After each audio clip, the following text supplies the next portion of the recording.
the Sultanate of Rum was a medieval Turko-Persian, Sunni Muslim state in Anatolia. It existed from 1077 to 1307, with capitals first at Znik and then at Konya. Although the court of the Sultanate was highly mobile, cities like Kayseri and Sivas also functioned at times as capitals. At its height, the Sultanate stretched across central Anatolia, from the shoreline of Antalya and Alanya on the Mediterranean coast to the territory of Sinop on the Black Sea. In the east, the Sultanate absorbed other Turkish states and reached Lake Van. Its westernmost limit was near Denizli and the gates of the Aegean basin. The term Rum comes from the Persian word for the Roman Empire. The Seljuqs called the lands of their sultanate Rum because it had been established on territory long considered Roman, that is Byzantine, by Muslim armies. The state is occasionally called the Sultanate of Konya in older Western sources.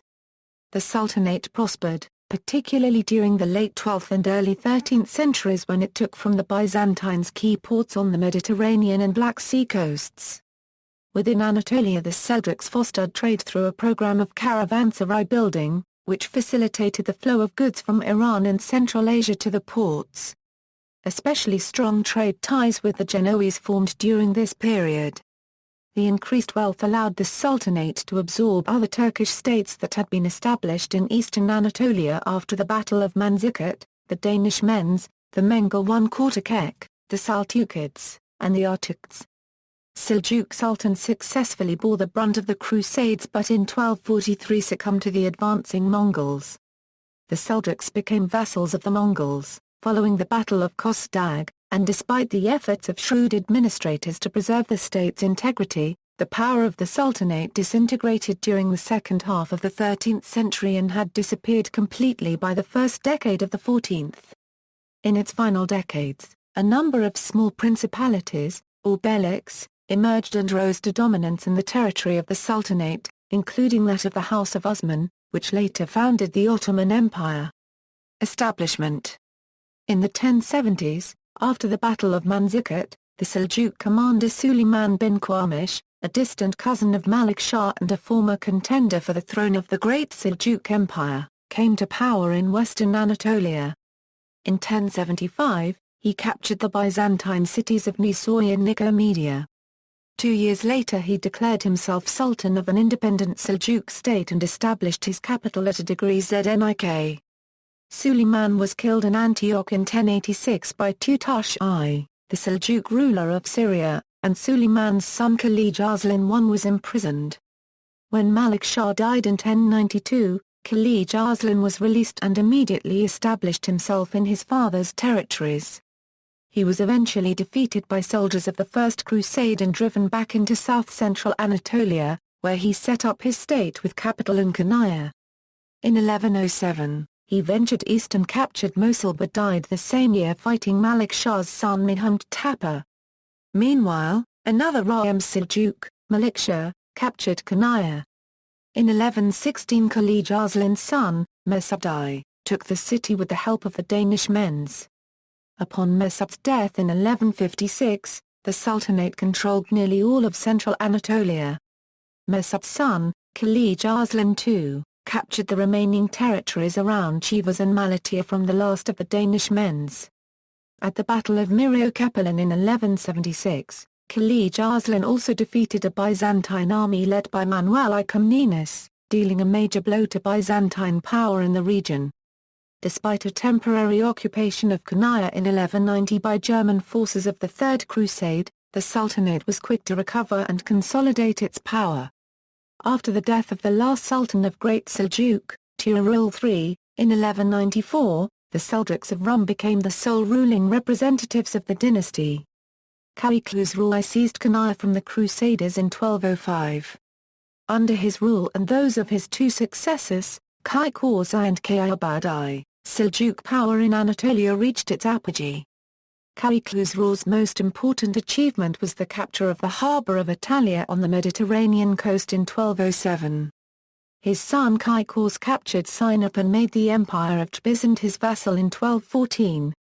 He also subjugated Cilician Armenia but in 1218 was forced to surrender the city of Aleppo, acquired from Al-Kamil.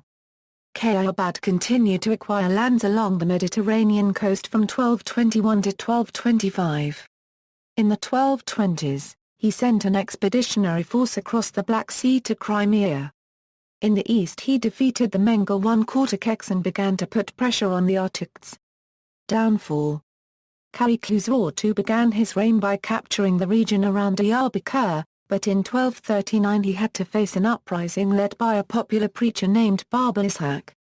After 3 years, when he had finally quelled the revolt, the Crimean foothold was lost and the state and the Sultanate's army had weakened. It is in these conditions that he had to face a far more dangerous threat, that of the expanding Mongols.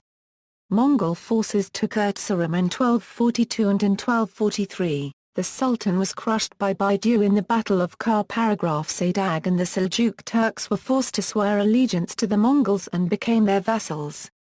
The Sultan himself had fled to Antalya after the 1243 battle, where he died in 1246, his death starting a period of tripartite, and then dual rule that lasted until 1260. The Seljuk realm was divided among Kayklus 3 sons. The eldest, Kaykos II, assumed the rule in the area west of the river Kar ±R ±La ±Rmak. His younger brothers, Khalij Arslan IV and Kayubad II were set to rule the regions east of the river under Mongol administration. In October 1256, Baidu defeated Kaykos II near Aksaray and all of Anatolia became officially subject to Mar Ngke Khan. In 1260 Kaykos II fled from Konya to Crimea where he died in 1279. Khalij Arslan IV was executed in 1265 and Kayklus III became the nominal ruler of all of Anatolia, with the tangible power exercised either by the Mongols or the Sultan's influential regents. The Seljuk state had started to split into small emirates that increasingly distanced themselves from both Mongol and Seljuk control. In 1277, responding to a call from Anatolia, the Mamluk Sultan Baybars raided Anatolia and defeated the Mongols, temporarily replacing them as the administrator of the Seljuk realm. But since the native forces who had called him to Anatolia did not manifest themselves for the defense of the land, he had to return to his home base in Egypt, and the Mongol administration was reassumed, officially and severely. Also, Armenian Kingdom of Cilicia captured Mediterranean coast from Selinos to Seleucia, also cities of Marash and Biasni from Seljuk in 1240s. Near the end of his reign, Kayklus III could claim direct sovereignty only over lands around Konya.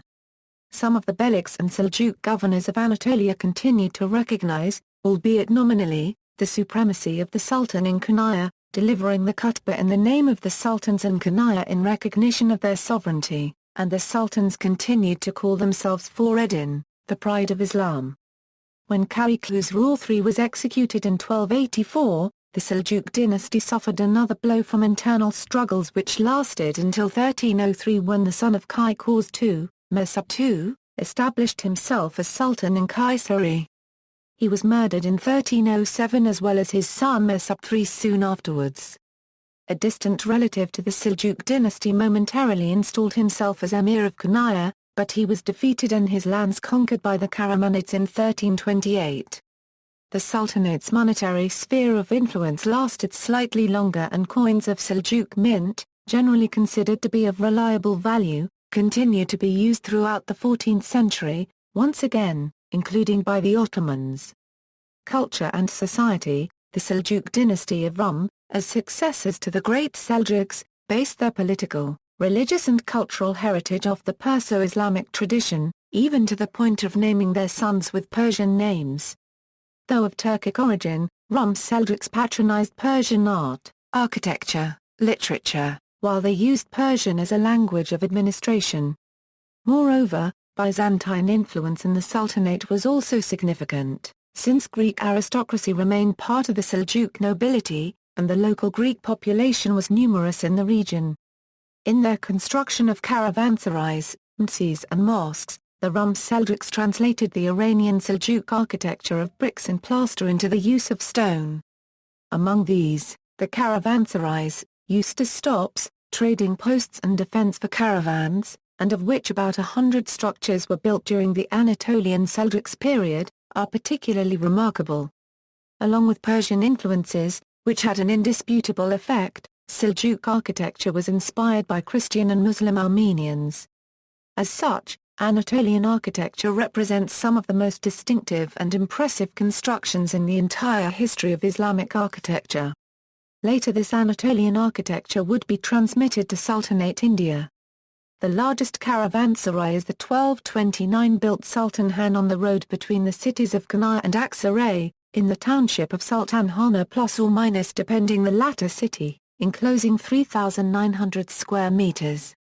There are two caravanserais that carry the name Sultanhan, the other one being between Kayseri and Sivas. Furthermore, apart from Sultanhana plus or minus, 5 other towns across Turkey owe their names to caravanserais built there.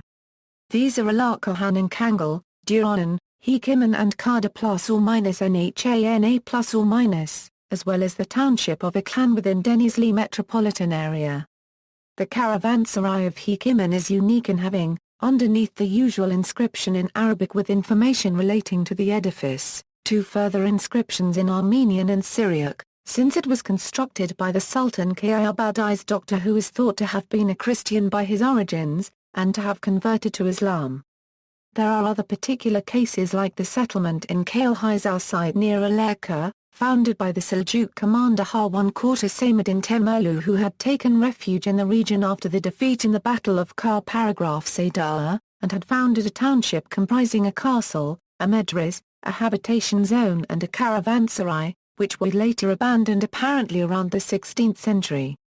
All but the caravanserai, which remains undiscovered, was explored in the 1960s by the art historian Oktay Alanapa, and the finds as well as a number of documents attest to the existence of a vivid settlement in the site, such as a 1463 dated Ottoman firman which instructs the headmaster of the medres to lodge not in the school but in the caravanserai.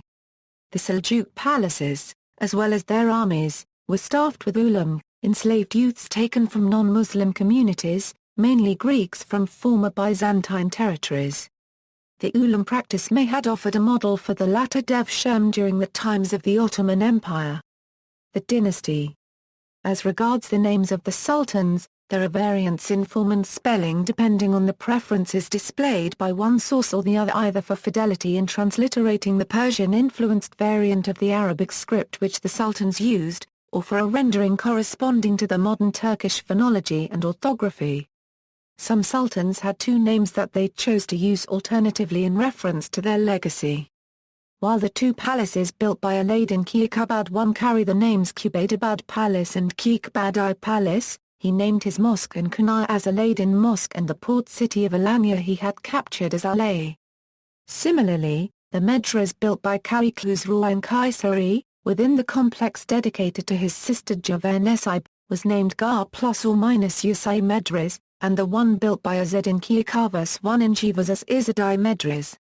See also, Alaeddin Mosque, Anatolian Beyliks, Anatolian Seljuks family tree, Babay Revolt, Byzantine Euro-Seljuk Wars, Ink Minaret Medres, Karatay Medres, Rum Province, Ottoman Empire, Seljuk architecture, Seljuk dynasty, timeline of the Seljuk Sultanate of Rum, timeline of Turkish history, timeline of the Turks, references. Sources. External links.